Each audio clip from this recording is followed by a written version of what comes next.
Welcome to my channel, Just Mami Traveling with Imagination.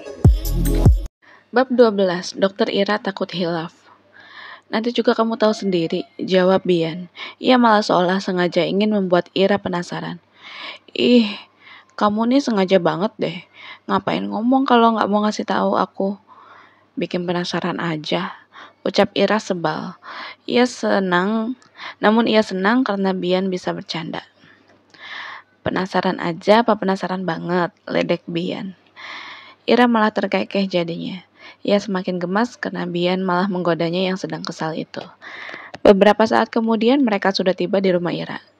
Aku mandi dulu ya, abis itu baru makan, ucap Ira. Oke, sahut Bian. Ia pun menunggu Ira di tenda, sementara Ira masuk ke rumah untuk mandi. Saat Ira selesai mandi, hari sudah maghrib, sehingga ia melaksanakan sholat lebih dulu. Pun dengan Bian, pria itu melaksanakan sholat di tenda. Selesai sholat maghrib, barulah ia menyiapkan makanan untuk mereka nikmati bersama. Ceklek, Ira keluar dari rumahnya. Mau makan sekarang? Tanya Ira pada Bian yang sedang duduk di depan tendanya. Boleh, jawab Bian.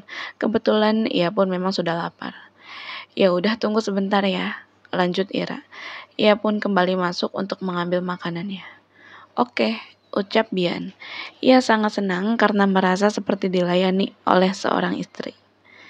Saat hendak kembali keluar, Ira tersenyum. Kok berasa jadi kayak lagi ngelayanin suami mau makan sih? Gumamnya malu-malu. Ternyata ia memikirkan hal yang sama dengan Bian. Hus, mikir apa Lora? Gak usah aneh-aneh deh, ucapnya lagi. Ia tak ingin dirinya terbawa suasana. Kemudian ia pun membawa makanan itu keluar dan menaruhnya di meja. Ayo makan, ajak Ira. Bian yang masih duduk di depan tendanya pun mendekat ke arah Ira dan duduk di sampingnya. Wih, makanannya banyak juga. Ini kamu habis sendirian setiap hari? Tanya Bian. Ia tak menyangka ternyata makanan catering Ira cukup banyak. Enggak kok, ini lauknya aku tambahin sama makanan kaleng yang dibawain abang aku, jawab Ira. Oh, ucap Bian. Ia tidak sadar siapa yang dimaksud oleh Ira. Seandainya Bian tahu, entah bagaimana reaksinya. Mereka pun mulai makan bersama. Suasana malam di kampung yang sangat jauh dari kota begitu hening. Hanya terdengar suara jangkrik dan katak. Bahkan kendaraan pun tidak ada yang melintas. Pantas saja jika tidak ada Bian, Ira langsung tidur setelah Isya. Bahkan ia sudah tidak berani keluar rumah setelah maghrib. Akhir pekan ini aku mau pergi ke bukit buat ngantar buku sekaligus main sama anak-anak. Apa kamu mau ikut? Tanya Bian. Oh ya? Kayaknya seru tuh, sahut Ira. Seru banget. Biasanya kalau ke sana aku main sama mereka. Main sama anak kecil lumayan buat healing. Kita jadi lupa sama kerjaan dan kehidupan kita untuk sesaat. Apalagi di sana pemandangannya sangat indah, jelas Bian. Wah, mau dong. Aku jadi gak sabar deh. Boleh bawa kamera kan? Tanya Ira lagi. Boleh lah, masa gitu aja gak boleh? Ini kan bukan tempat khusus, sahut Bian. Ya kali aja ada larangan. Syukurlah kalau begitu. Jadi aku bisa mengabadikan momen berharga aku selama di sini. Kapan lagi kan bisa kesini lagi?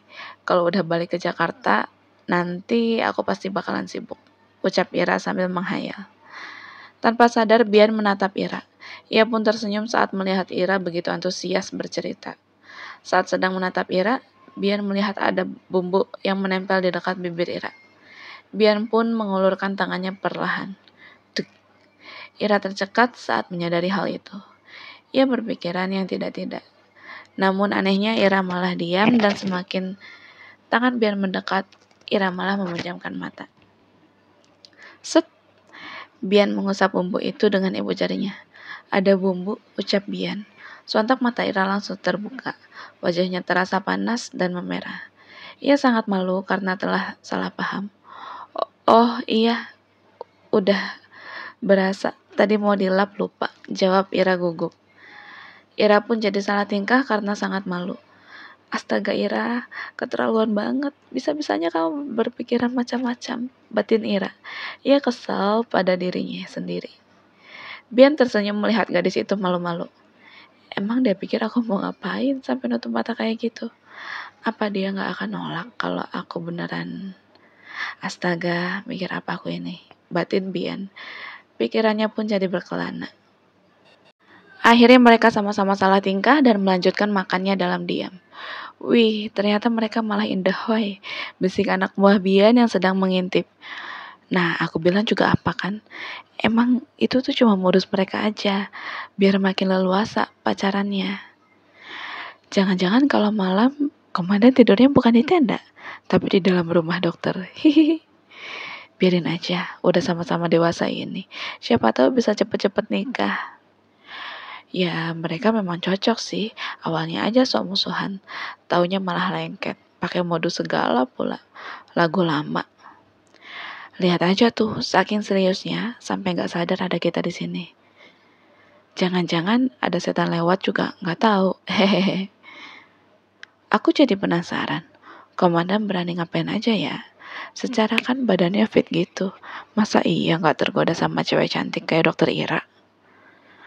Wah, kalau sampai apa yang kita tebak tadi tidur di rumah Ira benar, bisa-bisa dokter Ira dibuat lemas sama komandan. Secara selama ini kan tidak pernah disalurkan. Kalian ini mikirnya kejauhan, nggak semudah itu. Apalagi mereka kan sama-sama muslim. Nggak boleh berhubungan sebelum menikah, tegur salah satu teman mereka. Ya nggak boleh kalau ada yang tahu. Kalau nggak ada yang lihat mah nggak apa-apa. Anggap aja hilaf. Hahaha. Mereka asal bicara.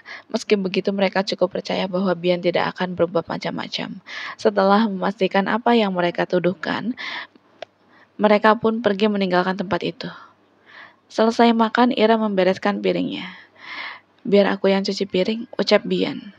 Loh jangan, biar aku aja, jawab Ira. Aku kan udah dikasih makan. Setidaknya biarkan aku cuci piring untuk membalas budi kamu, ucap Bian. Kemudian ia mengambil piring kotor dan membawanya ke dapur. Ya udah, ucap Ira. Ia tidak ingin berdebat. Saat Bian sedang cuci piring, Ira membereskan yang lain. Ia pun mengelap mejanya karena ada sisa makanan yang tercecer.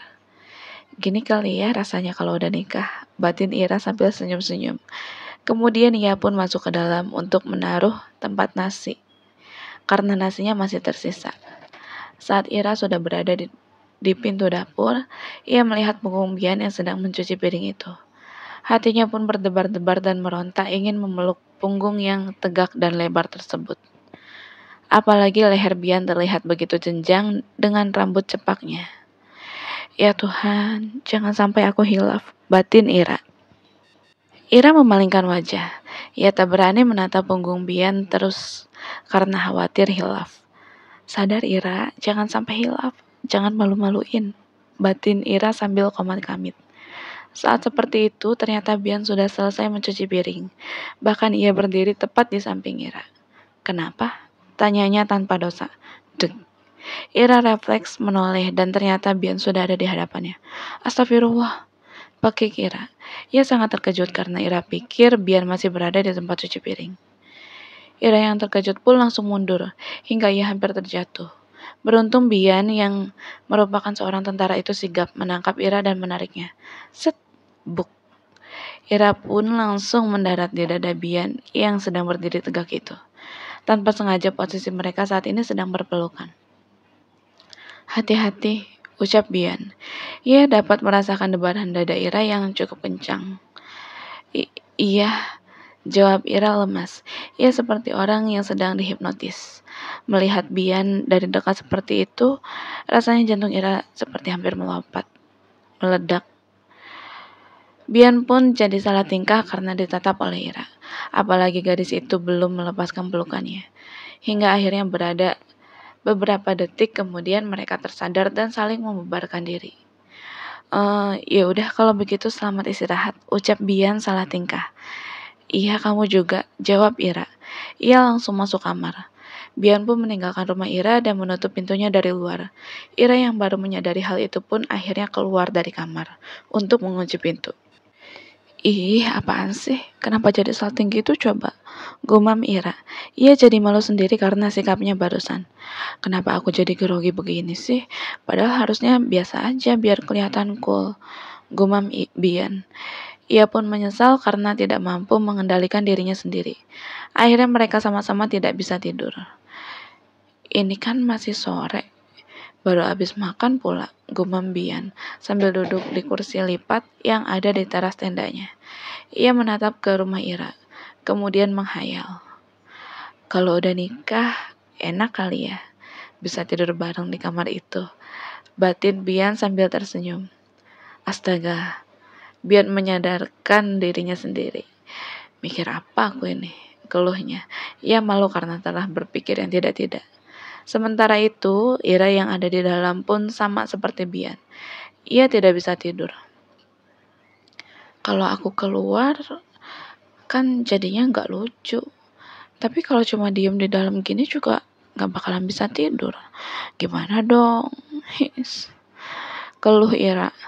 Ia sedang jungkir balik di atas tempat tidurnya.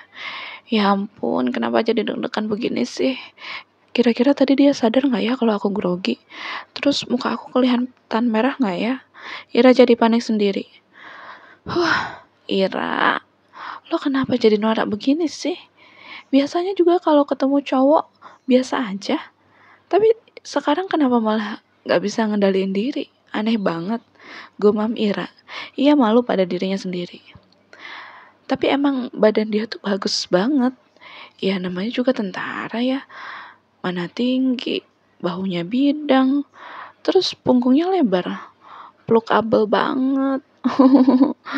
Ira semakin berguling-guling di tempat tidur. Tapi kayaknya dia gak ngerokok deh. Soalnya tadi kok bibirnya seksi, terus warnanya agak merah gitu ya. Gumam Ira sambil menggigit bibir bawahnya. Ia membayangkan bagaimana rasanya bibir komandan tersebut. Astaga, sadar Ira, sadar. Kayaknya gue kesambet setan di tengah hutan deh. Enggak banget, ini bukan gue. Lagi-lagi Ira berusaha menyadarkan dirinya sendiri.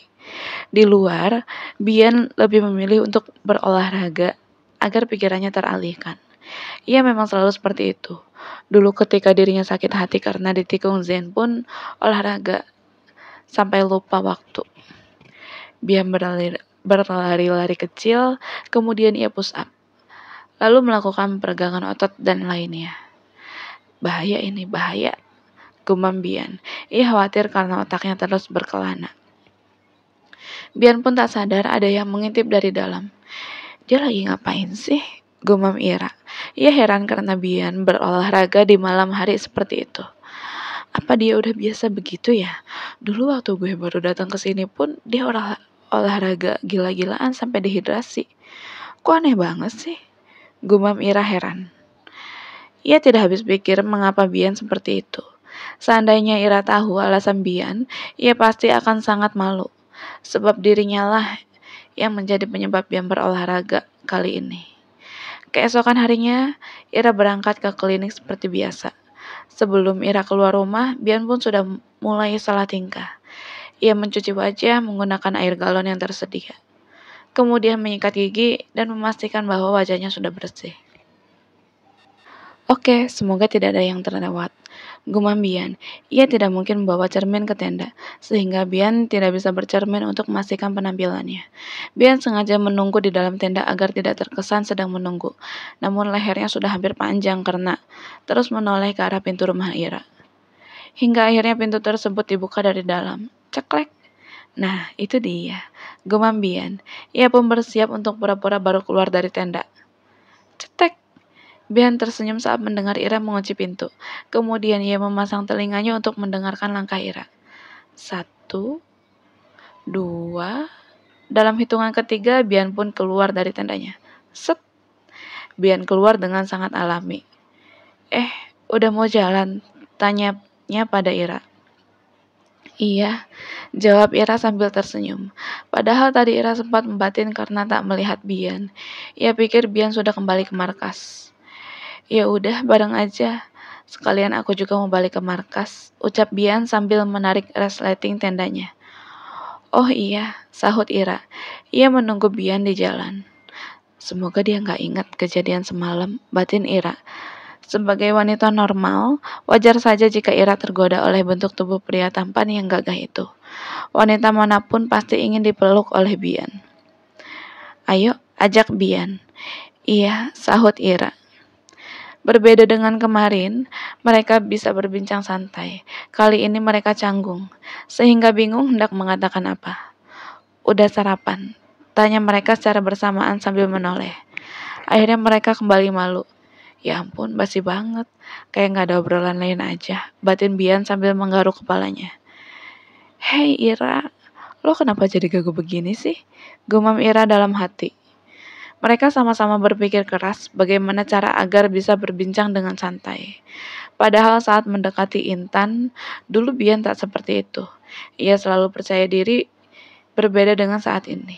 Dirinya justru selalu salah tingkah. Pagi komandan, ucap anak buah Bian yang melihat mereka. Suaranya cukup nyaring karena bersemangat. Bian dan Ira pun terperanjat dibuatnya.